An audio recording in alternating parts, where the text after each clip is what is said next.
E folks, professor César, seja bem-vindo a mais uma aula do nosso curso Destravando o Inglês com Diálogos. Hoje nós vamos estudar o Dialogue 5, o quinto diálogo. Nesse diálogo, nós vamos aprender a usar aí uma expressão extremamente simples e eficiente em inglês, o excuse me. Então vamos lá para o nosso diálogo sem enrolação. O nosso dialogue, excuse me. Are you James? Excuse me. Are you James? Repeat after me. Repita após mim. Se ficar com dificuldade, você pode usar de auxílio a pronúncia escrita na parte do meio ali entre as frases. Excuse me. Are you James? Excuse me. Are you James? Excuse me, are you James? No, I am not. I am Paul. No, I am not. I am Paul. Excuse me, are you James? No, I am not. I am Paul. Então vamos lá para as explicações. A expressão com licença em inglês excuse me tem algumas peculiaridades. Primeira delas, reparem que a letra X tem som de KS aqui, nesta palavra, certo? Ex. Ex. César é muito difícil de lembrar. Não é. No português nós temos a palavra táxi, escrita com X, entretanto tem som de KS. Táxi, ex. A letra U, ela tem o som de U. Então, se nós juntarmos as duas partes, excuse, excuse. Excuse me. Repare que nós estamos emendando ali o Z com o me. E você deve estar se perguntando, César, mas por que a letra S está com som de Z? Geralmente, em inglês, quando a letra S ela está no meio de duas vogais, ela puxa para o som do Z. Eu disse geralmente. É um padrão, porém não é uma regra. Excuse me. Excuse me. Excuse me. Excuse me significa com licença. É uma palavra que vem do francês. Em francês nós dizemos excuse-moi. Excuse-moi. Excuse-moi. Em inglês se tornou excuse me. E você deve estar se perguntando, César, francês, inglês, como assim? Uma coisa não tem nada a ver com a outra. Tem sim.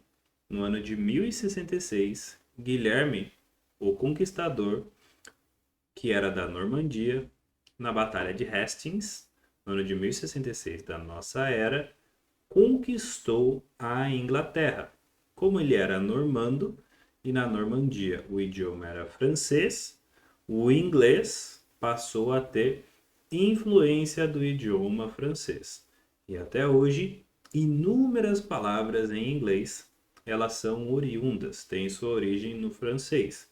Por exemplo, possível em inglês é possible, vem do francês possible. Terrible em inglês é terrível no português, vem do francês terrible. Então, outros exemplos. Toilet em inglês, que a gente fala toilette no português, vem do francês toilette, entre várias outras palavras. Então, apesar de serem línguas de famílias diferentes, o inglês tem sim a sua influência do francês devido à conquista de Guilherme, o Conquistador, que era da Normandia, em 1066, na Batalha de Hastings. E durante mais de 300 anos, o rei da França, ele era tanto rei da França quanto rei da Inglaterra. Então nós tivemos aí Guilherme o Conquistador, Henrique II, Henrique VI, Eduardo III, entre outros reis. Então essa daí é uma curiosidade interessante para quem gosta de história. E isso também é etimologia, quando nós estudamos a origem das palavras. Excuse me, are you James? Para se fazer perguntas em inglês, invertemos a ordem do sujeito e do verbo. Faça assim comigo, ó. Beleza, então repita comigo. You are James. You are James. You, você, are, é. You are James, você é o James. Esta é uma affirmation, afirmação. Como eu inverto a ordem do sujeito e do verbo, o you are passa a se tornar Are you James? Are you James? Excuse me, are you James? Pegou a sacadinha? You are you? Então, por exemplo, se você quer falar você é o César, você vai dizer You are César.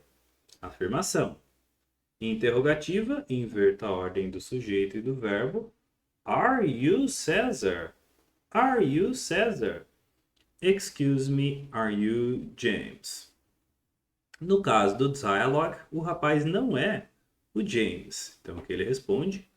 No, I am not. I am Paul. O nome em inglês, que seria o nosso Paulo, em inglês é Paul. Paul. Paul. Então, um dialogue bem simples. Excuse me, are you James? No, I am not. I am Paul. Um exemplo de contexto que você pode utilizar, com licença, quando você vai fazer uma pergunta para alguém, não sabe o nome dessa pessoa, você vai falar excuse me. Excuse me. Você está num restaurant, você está num restaurante, você não sabe o nome do server, do garçom ou da garçonete, e você quer chamá-lo, você vai chamá-lo com excuse me. Excuse me. Beleza, pessoal? Agora vamos aprender uma curiosidade interessantíssima. Olha lá que bacana.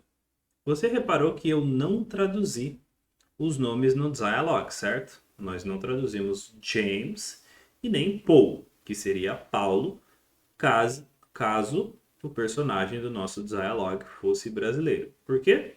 Nomes próprios, eles não são traduzidos. Nós só traduzimos, como eu coloquei aqui no nosso livro, somente nome de países para que se tenha uma referência global. Um exemplo que eu coloquei aqui, o país Turkey. Turkey, que é a Turquia. E por que eu estou dizendo isso? Porque o nome James, se nós fôssemos traduzir para o português, a gente falaria Tiago. E daí vem o famoso nome King James Bible. King James Bible, a Bíblia do rei Tiago, do ano de 1605, que era um rei protestante e queria que houvesse uma Bíblia com uma tradução fiel das Escrituras. Então, o James, que no caso é o rei James, certo? O King James, caso ele fosse brasileiro, o nome dele seria Tiago. Entretanto, que nós aprendemos hoje que nomes próprios não devem ser traduzidos. Se o meu nome é César, eu vou para os Estados Unidos e alguém pergunta What's your name? What's your name? Ou What is your name? Eu preciso responder I am César. Ah, mas o nativo ele não consegue falar César. Ele vai falar Caesar. Tudo bem, o nativo não conseguir falar o seu nome é uma coisa.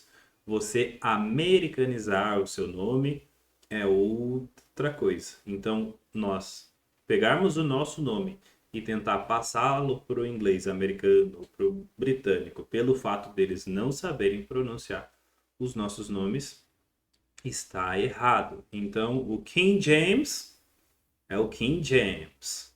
O César é o César. Caso eu fosse americano, o britânico, aí meu nome seria Caesar.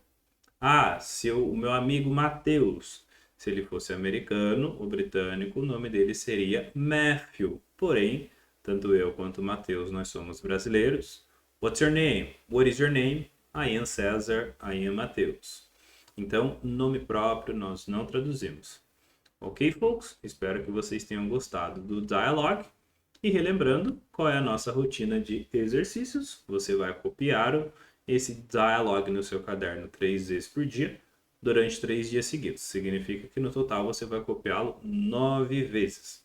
Você vai escutar o áudio do diálogo. Se você é um dos meus alunos ou se você adquiriu o livro Destravando Seu Inglês com Diálogos, você tem acesso ao áudio desse diálogo. Você vai escutar o áudio do diálogo 5 vezes por dia durante 3 dias seguidos, totalizando 10 mais 5, 15 vezes. E se você também tem acesso aí à aula em vídeo, você vai assistir essa aula aqui em vídeo pelo menos uma vez. Tá com tempo disponível? Pode assistir uma segunda vez, numa velocidade 1,5 e 2, para dar uma revisada. Terminou todo o processo, descansa e passa para o próximo diálogo. A ideia não é você maratonar os 50 diálogos do nosso livro aí, Destravando Seu Inglês com Diálogos, volume 1. A ideia é você assiste um dialogue, faz a rotina de estudos, copia no seu caderno durante 3 dias, escuta o diálogo 15 vezes, aí 5 vezes por dia durante 3 dias seguidos, e só assim você passa para o next dialogue, para o próximo diálogo. Lembre-se que less is more, de que menos é mais. Você não está aqui para correr contra o tempo, você está aqui para aprender inglês de verdade. Beleza, folks? Espero que vocês tenham gostado da aula de hoje. And remember that. Lembre-se disso. Quem tem boca vai a Roma, mas quem é aluno do César vai para qualquer lugar do mundo. See you next class. Bye bye.